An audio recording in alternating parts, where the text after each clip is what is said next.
Et bonjour tout le monde, c'est Maxime. On se retrouve pour une nouvelle question d'éthologie. Ce coup-ci, on va parler de la notion de perte de contrôle. Alors on commence la vidéo dans un petit cadre un peu spécial. En fait, on se rend sur le lieu de tournage, mais je voulais vous montrer un petit truc un petit peu rigolo, faire une petite expérience avant. Alors attends, là on passe le passage à niveau. On se débrouille pour pas trop être secoué. Ouais, là par contre c'est pas drôle du tout. Allez, démarre Titine. Ouais, non, c'est pas drôle. Bon, bah, donc la perte de contrôle, on se retrouve tout de suite. Allez, démarre.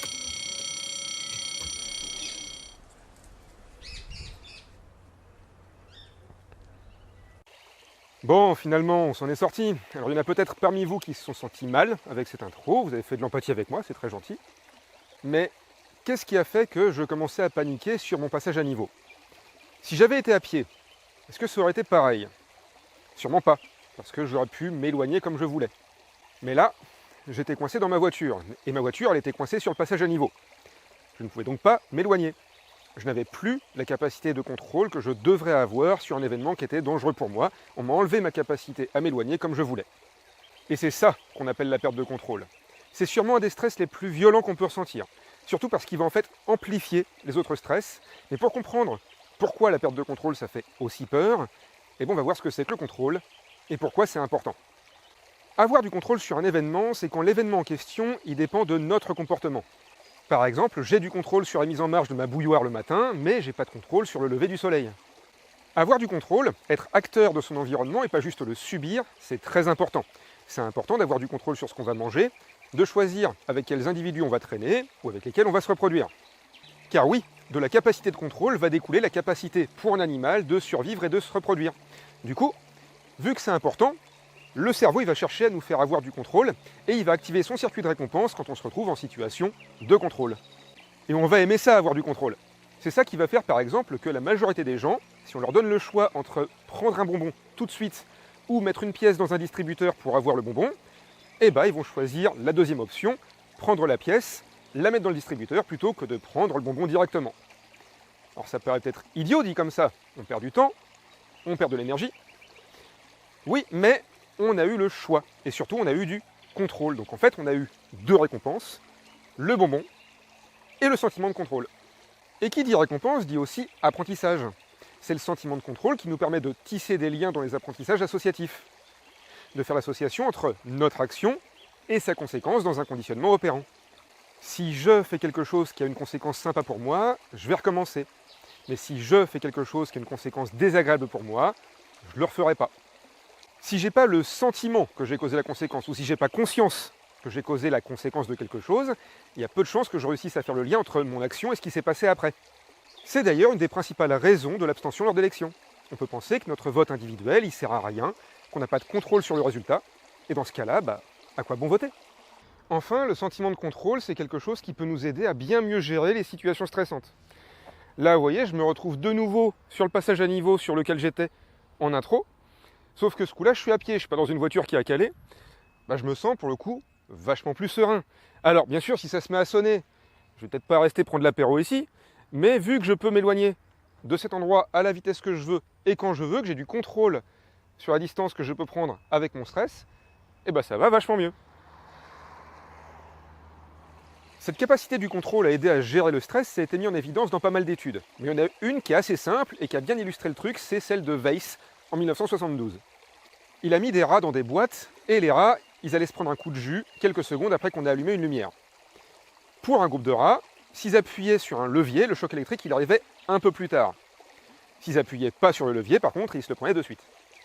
Pour l'autre groupe de rats, eux, il n'y a pas de question qui se posait, ils n'avaient aucun contrôle sur le choc électrique, lumière qui s'allume, c'était coup de jus direct. C'était inéluctable et inévitable. Même si les deux groupes de rats, ils ont reçu le même nombre de chocs électriques, le groupe qui avait un petit peu de contrôle, qui pouvait un peu retarder le coup de jus, les était moins stressés. Ils ont eu aussi moins de séquelles que le groupe qui n'avait pas de contrôle.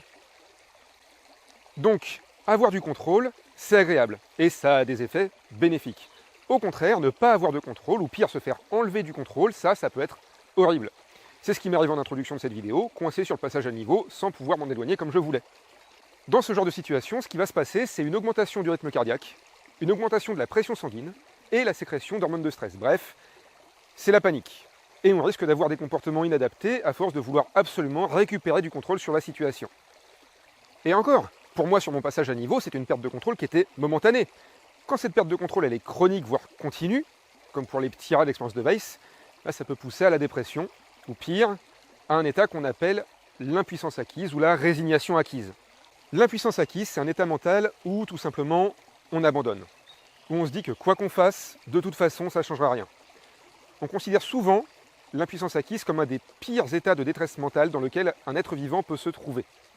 Et en principe, quand on en est à cet état-là, un animal, humain compris, il va faire tout son possible pour récupérer ne serait-ce qu'un tout petit peu de contrôle sur quelque chose. N'importe quoi. C'est comme ça que peuvent apparaître par exemple certains troubles obsessionnels compulsifs. Une personne qui aurait la phobie de se faire agresser chez elle ou de se faire cambrioler, elle n'a pas de contrôle sur cette agression potentielle. Par contre, elle a du contrôle sur le fait de fermer sa porte à clé, et ce qui fait que certaines personnes peuvent passer de longues minutes à vérifier à chaque fois que tout est bien fermé, pour avoir une illusion de contrôle sur un hypothétique cambriolage ou une hypothétique agression. Cette peur de l'impuissance acquise, c'est aussi ça qui peut faire qu'en cas de stress, des animaux vont paniquer, voire devenir agressifs. C'est ça qui peut faire que certains animaux en cage développent des stéréotypies. C'est des comportements répétitifs qui leur donnent en fait une illusion de contrôle sur leur environnement. Bon, maintenant on va voir pourquoi les notions de contrôle et surtout de perte de contrôle devraient être beaucoup plus abordées et prises au sérieux dans l'éducation des chiens. On a beaucoup de comportements gênants, voire même des troubles du comportement qui sont liés directement à la perte de contrôle. Un truc tout bête par exemple, c'est les chiens qui ne savent pas rester seuls. Leur souci en fait à ces chiens, c'est pas de rester seuls, c'est de ne pas pouvoir vous rejoindre. C'est pour ça d'ailleurs que la plupart tolèrent tout à fait d'être dans le jardin alors que vous êtes dans la maison. Ou que ces chiens ils sont très calmes la nuit dans le salon alors que vous êtes dans votre chambre. Ils savent qu'en cas de problème, ils ont un contrôle sur la distance qu'ils ont avec vous, qu'ils peuvent vous rejoindre. Par contre, quand vous partez de chez vous, là, ils ne peuvent plus vous rejoindre, et là, c'est la panique. Alors, la vidéo va être beaucoup trop longue si je développe la méthodologie ici, mais en gros, apprendre à un chien à rester seul, c'est lui apprendre deux choses. Premièrement, apprendre la solitude, et deuxièmement, lui apprendre à accepter, à gérer cette perte de contrôle. Un autre sujet qui est important, et où on ne parle pas assez de la perte de contrôle, c'est les chiens qui sont agressifs, ou plus globalement les chiens qu'on appelle réactifs. Bref, ceux qui peuvent envoyer les dents. L'immense majorité des chiens qu'on m'amène et qui ont ce problème de comportement, en fait, c'est des chiens craintifs. Et un chien craintif, il n'a que trois options quand il a peur. Se figer de peur, fuir ou attaquer. Si ce chien il est en laisse ou dans un espace restreint, et qu'on le retient physiquement, eh ben on lui retire son contrôle sur sa capacité à prendre de la distance avec ce qui lui fait peur, donc on lui laisse plus que deux options, se figer ou attaquer. C'est pour ça que quand je teste des chiens avec des problèmes d'agressivité, je le fais systématiquement avec le chien éventuellement muselé, mais surtout détaché et sur un grand terrain clos et sécurisé. Et bah croyez-moi, croyez-moi pas, la plupart de ces chiens, quand vous leur redonnez la possibilité de s'éloigner plutôt que d'attaquer, eh bah ils s'éloignent. Et on peut commencer à leur expliquer, par la félicitation et par la récompense, que le fait de s'éloigner, bah, c'est vachement mieux comme comportement que de me rentrer dedans ou de rentrer dans un de mes chiens. C'est pour ça aussi que je suis dépité et même terrorisé quand je vois encore des éducateurs canins qui conseillent de plaquer le chien au sol pour un oui ou pour un non. Soi-disant pour le punir ou pour devenir le dominant. Mais sérieux, ça faut arrêter, hein. Non, les chiens ils font pas ça entre eux. Et non, vous leur montrez pas que vous êtes le dominant en faisant ça. Tout ce que vous faites, c'est d'agresser le chien, de le mettre en perte de contrôle, de mettre en danger la relation que vous avez avec le chien, de mettre en danger le chien, voire de vous mettre en danger. Vous vous rappelez ? En cas d'agression, trois réactions possibles. Se figer, fuir ou attaquer. Le chien qui est plaqué au sol, il n'a plus qu'une seule option si se figer ou fuir ne marche plus. Vous bouffez. Voilà, bon, c'était juste pour montrer quelques dégâts que peut causer au quotidien la perte de contrôle. Par contre, de donner du contrôle au chien, ça c'est bien. De lui montrer qu'il peut être acteur de son environnement, ça c'est bien. Déjà, dans le travail d'éducation ou d'obéissance, donnez à votre chien un sentiment de contrôle. Faites-le réfléchir, faites-lui comprendre que c'est lui qui fait le choix de faire une action. Et c'est valable que ce soit pour obtenir une récompense, c'est mieux, mais même pour éviter une punition. Si votre chien n'a aucun sentiment de contrôle sur les situations que vous lui présentez, il ne peut juste pas faire les associations que vous lui demandez. C'est d'ailleurs pour ça que les personnes qui ont un très mauvais sens du timing n'arrivent pas à se faire écouter par leur chien. Si le chien est récompensé 5 minutes après être revenu au rappel, il n'y a juste pas moyen qu'il comprenne que c'est d'être revenu qui lui a permis d'obtenir ses récompenses. Il se dit juste, tiens, bah papa il est cool aujourd'hui. Et de l'autre côté, si le chien il se prend une branlée monumentale 2 heures après avoir cassé le vase de mamie Simone, idem, il comprendra rien. Il va juste se dire « Oula, il est dangereux papa, il peut me tomber dessus à n'importe quel moment, alors que j'ai rien fait de spécial. » Aucune chance que le chien il fasse l'association entre les deux événements. Mais je vous rassure, hein, on n'est pareil que le chien. On a du mal, par exemple, à faire le lien entre notre mode de vie au quotidien et le dérèglement climatique. Et pourtant, on nous alerte là-dessus depuis les années 60. Mais la chaîne de causalité, c'est-à-dire la suite de causes et de conséquences, elle est juste bien trop longue pour une prise de conscience individuelle. C'est pas comme s'il y avait un orage qui éclatait chaque fois qu'on allume la télé. Donc, quand vous travaillez avec votre chien, faites gaffe au timing de vos récompenses ou de vos punitions. Il faut que votre chien ait bien un sentiment de contrôle pour éviter sa punition ou pour obtenir ses récompenses. Donner du contrôle à son chien, ça va être aussi super intéressant dans les situations qui sont stressantes pour lui. Ça va l'aider à se calmer. C'est par exemple le principe de ce qu'on appelle le medical training, les soins collaboratifs chez le vétérinaire. Par exemple, plutôt que de plaquer le chien au sol pour le sculpter, on peut peut-être lui apprendre simplement à se mettre de lui-même sur le flanc. Avoir un sentiment de contrôle ou récupérer une sensation de contrôle dans un moment qui est stressant, ça rassure. C'est comme pour moi quand ma voiture elle a enfin redémarré sur le passage à niveau. Curieusement, tout de suite, ça allait beaucoup mieux. Après, ça peut être intéressant de savoir que, même en dehors des situations stressantes, un animal qui a régulièrement du contrôle sur les choses qui l'entourent, il est généralement moins stressé et il gère mieux les situations qui sont désagréables. Il y a eu plusieurs exemples avec des singes de labo qui devenaient beaucoup plus relax pendant les examens médicaux qu'on pouvait leur faire, dès qu'on leur donnait du contrôle au quotidien, que ce soit sur l'accès à leur nourriture avec des petits puzzles ou des petits leviers à tirer, ou si on leur permettait d'allumer et d'éteindre la musique comme ils le voulaient dans leur enclos. Vu qu'il y a eu plusieurs expériences de ce type, il y a certains auteurs qui aujourd'hui pensent qu'il serait peut-être même possible d'immuniser nos chiens aux effets négatifs de la perte de contrôle. Par exemple, on pourrait les entraîner régulièrement avec des méthodes de travail qui ont une grande part de contrôle pour l'animal, comme le clicker training ou le do as I do qu'on verra une autre fois. Ou encore, en leur donnant des jouets cognitifs, où ils pourront avoir du contrôle sur l'ouverture d'un petit puzzle pour avoir une récompense. Bon, vu que la vidéo elle est quand même pas mal dense, on va se faire un petit résumé. La perte de contrôle, elle peut amplifier les réactions de stress et de panique dans des situations qui semblent inéluctables pour l'animal.